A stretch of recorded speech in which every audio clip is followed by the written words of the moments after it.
The Greeks had a goddess for everything. They also had myths to explain how those goddesses came to be. Those myths were then used to teach the ancient Greeks about their culture. You could even say that the ancient Greeks were kind of obsessed with their mythology. Hey there, and welcome back to my channel. Today we're going to look at how Athena's mythology shaped ancient Greek culture. If you like mythology and ancient history, make sure to subscribe so you never miss an exciting episode. Athena was the goddess of wisdom. But where did her story come from? According to Hesiod, Athena sprang fully grown from Zeus's head. Zeus was the supreme leader of the cosmos, but he didn't have a very good reputation. In fact, he was kind of a womanizer. He had affairs all over the place and sired children with both goddesses and mortals. Athena, however, was different. She was born from Zeus's pain, not his pleasure. This gave her a special connection to him.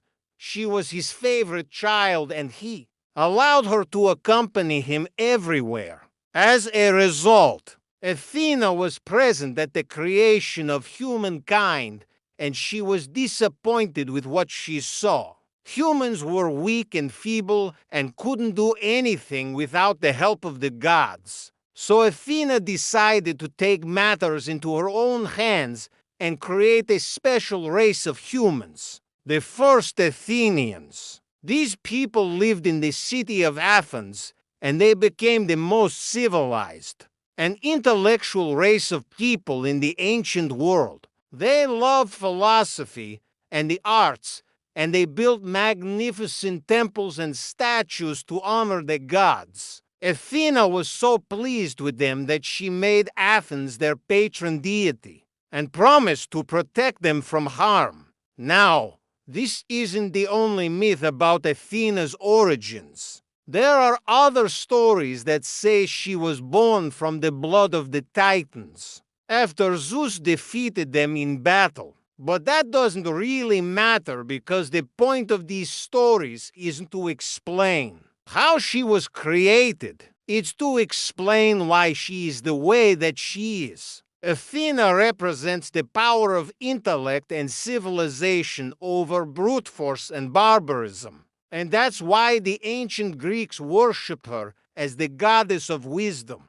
But Athena wasn't just a symbol of intellectual and military power. She was also a symbol of civilization itself. The ancient Greeks believed that the goddess Athena was responsible for the invention of agriculture, the domestication of animals, and the arts and sciences. She was the patron deity of the city of Athens, and the Athenians believed that she had chosen their city as her home because it was the most civilized and intellectual city in the ancient world. In fact, the ancient Greeks believed that Athena had brought civilization to the entire world. According to Hesiod, when Athena traveled around the world, she taught people how to farm, how to raise livestock, and how to make wine.